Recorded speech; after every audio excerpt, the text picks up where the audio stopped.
Assalamualaikum warahmatullahi wabarakatuh anak-anak. Di pertemuan ketiga kita masih bicara bab 1, tapi pokok bahasanya ke sistem ekonomi.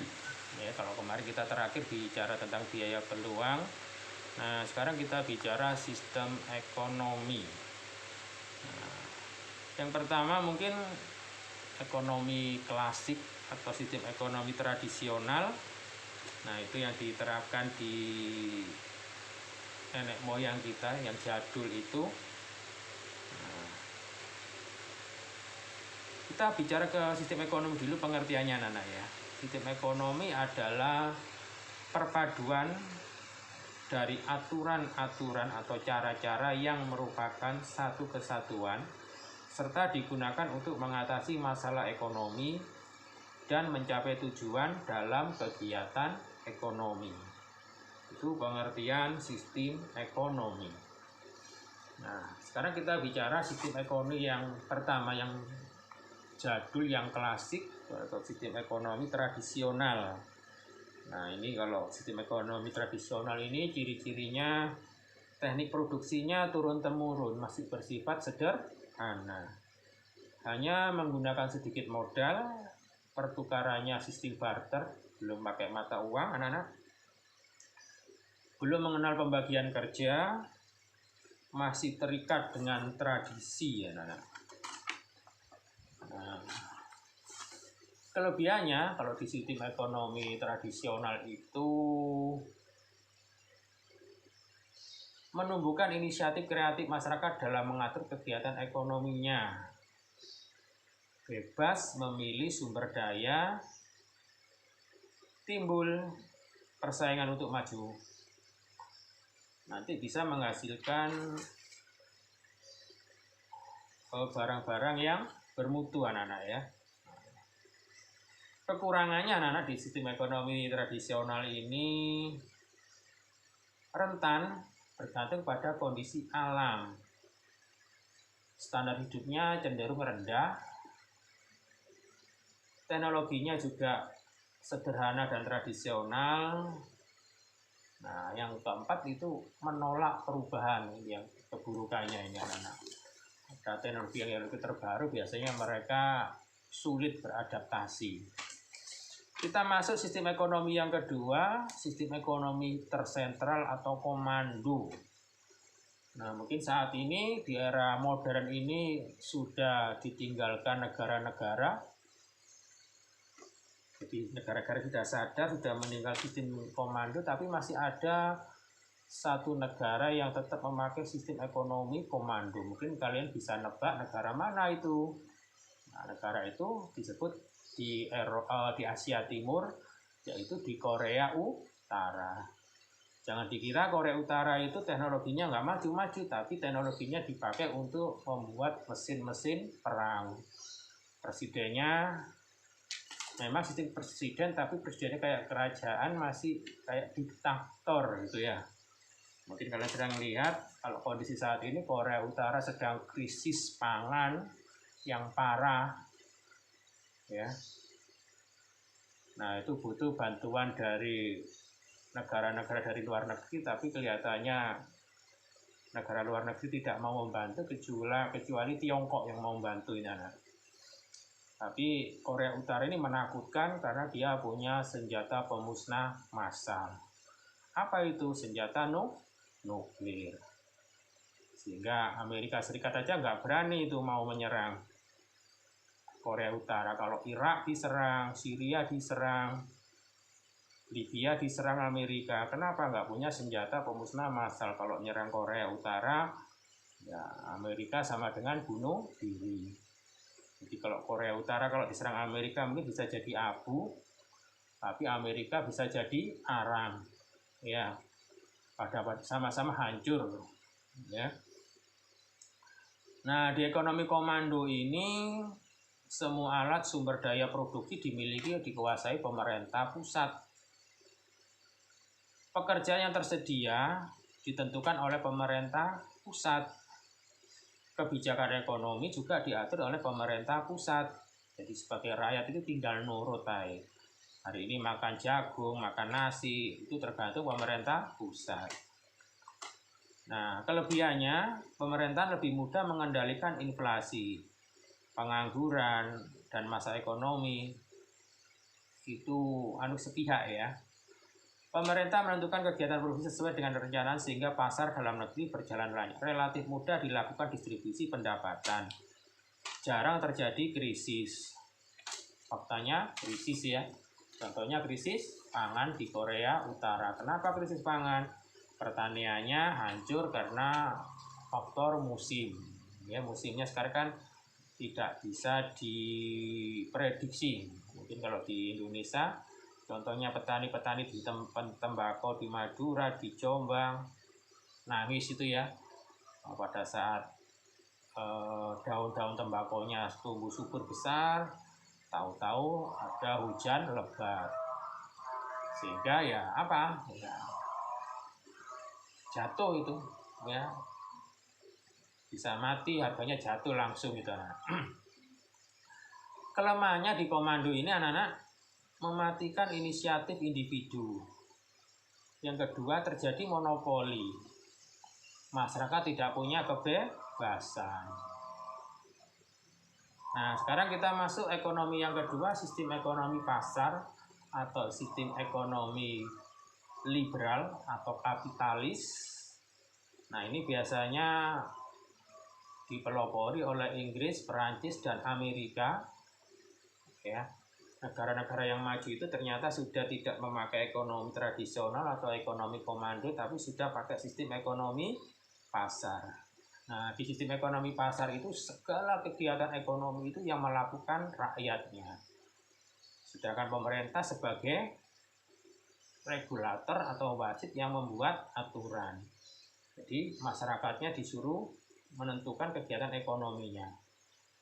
Sehingga terbukti Amerika, Inggris, Perancis, Jerman mungkin. Nah, itu negara-negara yang banyak orang kayanya. Kalau di majalah Forbes itu kan tiap tahun meranking orang-orang terkaya di dunia. Itu biasanya mayoritas terbanyak dari Amerika, Inggris, Perancis, Jerman. Kalau di Asia mungkin yang kaya mungkin raja-rajanya, mungkin ya, Raja Brunei, Raja Arab Saudi, kaya karena dia jadi raja. Kalau di Eropa Barat, Amerika kaya karena dia jadi pengusaha. Ciri ekonomi pasar anak-anak, semua sumber daya produksi menjadi milik masyarakat. Masyarakat diberi kebebasan tanpa batas. Yang kedua, pemerintah tidak ikut campur secara langsung dalam kegiatan ekonomi. Yang tiga, masyarakat terbagi dua, golongan pemberi kerja dan pemilik sumber daya produksi dan golongan pekerja. Yang keempat, timbul persaingan dalam masyarakat. Ya, di persaingan bebas itu. Ya, kalian harus pintar kalau tinggal di ekonomi pasar. Setiap kegiatan ekonomi didasarkan atau motif keuntungan. Yang keenam, kegiatan ekonomi selalu mempertimbangkan keadaan pasar. Nah, kekuatannya atau kelebihannya, tumbuh inisiatif dan kreasi masyarakat untuk melakukan kegiatan ekonomi. Setiap individu anak-anak memiliki sumber daya produksi, mendorong para masyarakat untuk melakukan kegiatan ekonomi. Yang ketiga, timbul persaingan untuk maju, ya. Kemudian keempat, barangnya itu berkualitas. Yang kelima, efisiensi dan efektivitas tinggi. Nah, itu kelebihannya, tapi juga ada kelemahannya. Apa Pak kelemahannya? Sulit untuk melakukan pemerataan pendapatan. Ya, iya, kalau sudah yang kaya makin kaya, yang miskin makin miskin, ya. Yang rajin ya tambah kaya nanti, ya. Yang kedua, pemilik sumber daya produksi mengeksploitasi golongan pekerja. Yang ketiga, nah ini yang kelemahan yang ketiga, sering terjadi monopoli yang merugikan masyarakat. Monopoli itu anak-anak di pasar itu hanya ada satu pedagang, pembelinya banyak. Yang keempat, ekonomi mix atau ekonomi campuran. Jadi gabungan dari ekonomi pasar dan ekonomi komando. Nah, ekonomi campuran ini sebenarnya kita pakai negara Indonesia, tapi pemerintah kita melabeli sistem ekonomi itu sistem ekonomi demokrasi Pancasila atau sistem ekonomi kerakyatan. Itu sistem ekonomi kita Indonesia ya, NKRI itu. Nah, di sistem ekonomi campuran ini, kalau saya bicara ekonomi campuran berarti kita bicara ekonomi kita, anak-anak ya. Nanti lebih condong ke ekonomi pasarnya atau ke ekonomi komandonya. Kalian bisa menganalisis sendiri. Nah, di ekonomi pasar ini cirinya pihak pemerintah dan pihak swasta bekerja sama melakukan kegiatan ekonomi. Apa contohnya? Contohnya pemerintah ini punya namanya BUMN, Badan Usaha Milik Negara. Atau level daerah, kalau di kota Surabaya kita punya namanya BUMD, Badan Usaha Milik Daerah. Kalau di Surabaya contohnya kita punya PDAM, Surya Sembada, itu yang airnya mengalir ke rumah kalian. Nah, kalau yang BUMN mungkin yang kalian nikmati sekarang listriknya PLN, itu kan BUMN, anak-anak. Yang kedua, ciri kedua, anak-anak, tatanan ekonomi merupakan mekanisme pasar tetapi masih terdapat campur tangan pemerintah. Mekanisme pasar itu intinya ekonominya tergantung dari permintaan dan penawaran. Harusnya pemerintah tidak campur tangan, tapi ekonomi campuran pemerintah masih cawe-cawe. Contohnya apa? Pada saat Lombok mahal, rakyat teriak, Pak Jokowi, Lombok larang, mahal, akan terjadi operasi pasar. Beras mahal, operasi pasar. Gula mahal, operasi pasar. Jadi operasi pasar itu bentuk campur tangan pemerintah. Itu ciri ekonomi campuran ya. Terjadi persaingan dalam perekonomian tetapi pemerintah tetap campur tangan bila terjadi gejolak. Nah, kelebihannya terjaminnya stabilitas ekonomi. Pemerintah dapat fokus untuk menggerakkan usaha yang menaikkan taraf hidup masyarakat. Nah, contohnya UMKM, usaha mikro dan menengah. Yang ketiga, terdapat kebebasan berusaha sehingga mampu mendorong partisipasi keterlibatan masyarakat. Yang keempat, terdapat pengakuan atas hak milik individu maupun sumber daya produksi. Nah, keburukannya ada dua, anak-anak. Terdapat kesulitan untuk menentukan batas kegiatan ekonomi yang seharusnya dilakukan pemerintah atau swasta. Yang kedua, terdapat kesulitan untuk menentukan batas sumber produksi yang dapat dikuasai oleh pemerintah ataupun swasta. Nah, silakan dianalisis Pak Bagio, materi kelas 10. Pak Bagio anggap selesai, tapi sebentar Pak Bagio tambahi ciri khas ekonomi kita. Dan tadi Pak Bagio tadi kan bilang ekonomi campuran, anak-anak ya. Itu ekonomi kita itu dasarnya sebenarnya pada Undang-Undang Dasar 1945 pasal 33 ayat 1. Nah, perekonomian Indonesia dapat disebut sebagai sistem perekonomian yang berdasarkan Pancasila dan Undang-Undang 45 pasal 33. Nah, ekonomi Indonesia tidak lepas dari pidato Pak Hatta itu ya. Jadi sebenarnya pasal ekonomi kita itu berdasarkan atas azas kekeluargaan. Jadi ciri khas sebenarnya di ekonomi campuran itu sebenarnya di koperasi nanti ya. Pak Bagio bacakan, perekonomian disusun sebagai usaha bersama berdasarkan atas azas kekeluargaan. Cabang-cabang produksi yang menguasai hajat hidup orang banyak dikuasai negara dan dipergunakan untuk kepentingan rakyatnya. Bumi dan air kekayaan alam yang terkandung di dalamnya dikuasai oleh negara dan dibangun untuk keberkemakmuran rakyat. Perekonomian berdasarkan atas demokrasi ekonomi.